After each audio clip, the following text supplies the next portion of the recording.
നമുക്കൊപ്പം മുണ്ടക്കൈയിൽ നിന്ന് അല്ലമീൻ ചേരുകയാണ്. അല്ലമീൻ, നമുക്ക് മുണ്ടക്കൈ അതോടൊപ്പം തന്നെ പുഞ്ചിരിമട്ടം ആ ഭാഗങ്ങളിലൊക്കെ രക്ഷാപ്രവർത്തനം ഏറെക്കുറെ അവസാനിപ്പിക്കാൻ പോകുന്നുവെന്ന് പറഞ്ഞിരുന്നു. പക്ഷേ ഇന്നും തെരച്ചിൽ അവിടെ തുടരുന്നുണ്ട്. ദൗത്യസംഘത്തിലെ ആളുകളെയൊക്കെ നമ്മളവിടെ കാണുന്നുമുണ്ട്. ഏതൊക്കെ ഭാഗങ്ങളിലാണ് ഇനി തിരയാൻ ബാക്കിയുള്ളത്?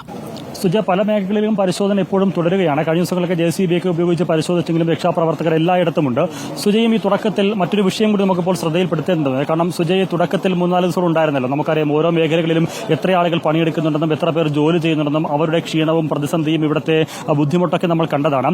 പക്ഷേ അപ്പോഴും ഭക്ഷണത്തിന് ഈ പ്രദേശത്ത് ഒരു മുടക്കവുമില്ലായിരുന്നു. പല സന്നദ്ധ സംഘടനകളും ഓരോ സമയത്തും അത് ലഘുഭക്ഷണമായിട്ടും അല്ലാതെയൊക്കെ ഭക്ഷണം കൃത്യമായി ഇവിടെ എത്തിക്കുന്നുണ്ടായിരുന്നു, കുടിവെള്ളം എത്തിക്കുന്നുണ്ടായിരുന്നു. അതുകൊണ്ട് തന്നെ ഈ രക്ഷാപ്രവർത്തനങ്ങളിൽ ഏർപ്പെട്ടിരിക്കുന്ന ആളുകൾക്ക് എല്ലാ പാർട്ടി പ്രവർത്തകരുമുണ്ട്, എല്ലാ സംഘടനക്കാരുമുണ്ട്. നമ്മളതൊക്കെ കണ്ടതാണ്. അവിടെ ഏതെങ്കിലും ഒരു വേർതിരിവ് ഉണ്ടായിരുന്നില്ല.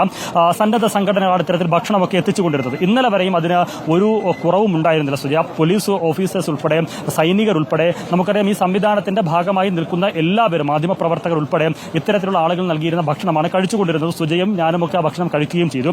പക്ഷേ ഇന്നലെ ഒരു നിർദ്ദേശം ഇവിടെ വന്നത് ഈ ഭക്ഷണം സുരക്ഷ നോക്കി കൊടുക്കണം, അതിന്റെ സേഫ്റ്റിയൊക്കെ നോക്കി കൊടുക്കണം എന്ന് പറഞ്ഞൊരു നിയന്ത്രണം ഇന്നലെ ഏർപ്പെടുത്തിയിരുന്നു. നമ്മളത് വാർത്ത കണ്ടതാണ്. പല സന്നദ്ധ സംഘടനകളുടെയും അത്തരത്തിലുള്ള ഭക്ഷണ കോർട്ടുകളൊക്കെ, ഫുഡ് കോർട്ടുകളൊക്കെ അടയ്ക്കുകയും ചെയ്തു. അവരൊക്കെ അത് പൂട്ടി ചുരമിറങ്ങുകയും ചെയ്തു. പക്ഷേ ഇന്ന് ആ ഭക്ഷണ വിതരണം ഈ മേഖലകളിലൊക്കെ പൂർണ്ണമായും താളം തെറ്റിയ ഒരു സാഹചര്യമാണ്. രാവിലെ ഇവിടെ എത്തി, നമുക്കറിയാം രാവിലെ 5:30-ക്കും 6:00-ക്കും 7:00-ക്കും ഒക്കെ എത്തി പണി തുടങ്ങുന്ന ആളുകളാണ് പലരും. പക്ഷേ ഇതുവരെയും പല മേഖലകളിലും ഭക്ഷണം എത്തിയില്ല. പോലീസുകാർ പോലും, ഇവിടെ ജോലിക്ക് നിൽക്കുന്ന പോലീസുകാർക്ക് പോലും ഭക്ഷണം ലഭിച്ചില്ല. നമുക്ക് പിന്നിൽ നിൽക്കുന്ന കുറേ സന്നദ്ധ പ്രവർത്തകരുണ്ട്. അവർ ഏതെങ്കിലും ഒരു പാർട്ടിക്കാർ മാത്രമല്ല, വിവിധ പാർട്ടി പ്രവർത്തകരുണ്ട്. അവർ മുസ്ലിം ലീഗിന്റെ പ്രവർത്തകരുണ്ട്, SDPI പ്രവർത്തകരുണ്ട്, DYFI പ്രവർത്തകരുണ്ട്, ഒപ്പം സേവാഭാരതിയുടെ പ്രവർത്തകർ, അങ്ങനെ എല്ലാ സന്നദ്ധ പ്രവർത്തകരുമൊക്കെ ഇവിടെ വന്ന് ഭക്ഷണം കഴിച്ച് പോകുന്ന ഒരു കാഴ്ചയുണ്ടായിരുന്നു. പക്ഷേ ഇതുവരെയും ഇന്ന് ഭക്ഷണം എത്തിയില്ല. എന്ന് മാത്രമല്ല, മറ്റൊരു തമാശ കൂടിയുണ്ട്. ഇന്നലെ ഈ കൗണ്ടറുകൾ നിയന്ത്രിക്കുന്നതിന് കാരണമായി പറഞ്ഞത്, ഇത്തരത്തിൽ സൈനികർ ഉൾപ്പെടെയുള്ളവർ ജോലി ചെയ്യുന്നതുകൊണ്ട് അവർക്ക് പരിശോധിച്ച് സേഫ്റ്റി നോക്കി ഭക്ഷണം കൊടുക്കണമെന്നുള്ളൊരു കാരണമാണ് പറഞ്ഞത്. എന്നിട്ട് റവന്യൂ വകുപ്പ് കളക്ട് ചെയ്ത ഭക്ഷണം, സേഫ്റ്റി നോക്കി അവർ കൊണ്ടുവന്ന ഭക്ഷണം ഞാനൊന്ന് കാണിച്ചു തരാം. അവർ ലഘുഭക്ഷണം, ബ്രെഡും സ്നാക്സും ഒക്കെ സാധാരണ കൊടുക്കാറുണ്ടായിരുന്നു. അത്തരത്തിൽ കൊണ്ടുവന്ന ഒരു ചാക്ക് ബ്രെഡാണ് നമുക്ക് മുന്നിലുള്ളത്. ഈ ബ്രെഡിൽ ഡേറ്റ് ഒന്ന് നോക്കുക. ഡേറ്റ് കഴിഞ്ഞ, എക്സ്പയറി ഡേറ്റ് കഴിഞ്ഞ ബ്രെഡൊക്കെയാണ് ഇവിടെ കൊടുത്തിരിക്കുന്നത് എന്നുള്ളതാണ് ഏറെ പ്രധാനം. അതായത് 30-ാം തീയതി എക്സ്പയറി ഡേറ്റ് കഴിഞ്ഞ പാക്കറ്റ് ബ്രെഡ്, അതുപോലെ 2-ാം തീയതി എക്സ്പയറി ഡേറ്റ് കഴിഞ്ഞ ബ്രെഡ്, അതായത് ബ്രെഡ് കാണാം.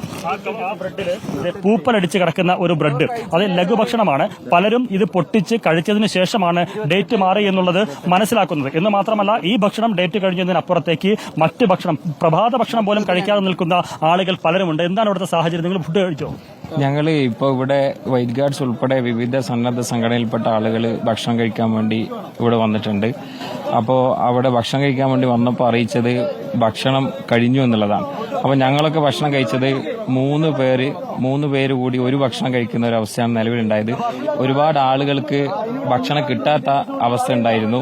അപ്പോൾ അതിനുശേഷമാണ് നമുക്കറിയാം ഈ ഒരു ദുരന്ത മേഖലയിൽ നമ്മൾ ആദ്യം തൊട്ടേ മുസ്ലിം യൂത്ത് ലീഗിന്റെ ഈ സന്നദ്ധ സംഘടനയെ നയിക്കുന്ന ലീഡേഴ്സ് പറയുന്നത് പോലെ നമ്മൾ ഈ ദുരന്തമുഖത്ത് ഒരിക്കലും രാഷ്ട്രീയം സംസാരിക്കുകയോ പറയുകയോ ചെയ്യാത്തവരാണ്. വളരെ സജീവമായിക്കൊണ്ട് ക്രിയാത്മകമായിക്കൊണ്ട് വൈറ്റ് ഗാർഡ് ഭക്ഷണം കൊടുക്കാത്ത ഒരാൾ പോലും ഉണ്ടാകില്ല. ആദ്യ ദിവസങ്ങളിൽ അതുവഴി കടന്നുപോയിട്ടുള്ള എല്ലാവർക്കും ഒരു ചായയെങ്കിലും അവർ നൽകിയിട്ടുണ്ടാകും. അത്രയധികം ഒപ്പം നിന്ന മനുഷ്യരാണ്, മനുഷ്യരെ കൈപിടിച്ച് കൂടെ കൂട്ടിയവരാണ്. അവരെ ഇങ്ങനെ അവരോട് പെരുമാറിയതിൽ അവരുടെ വിഷമം അവർ അത് പങ്കുവെക്കുന്നതാണ് നമ്മൾ കണ്ടത് അല്ലമീനിലൂടെ. സേവന സന്നദ്ധരായി മുന്നോട്ടേക്ക് വന്ന് ഭക്ഷണം വിളമ്പിയ കൈകളാണ്. ആ കൈകൾ മടക്കരുത് എന്നത് മാത്രമാണ് നമുക്കും അഭ്യർത്ഥിക്കാനുള്ളത്.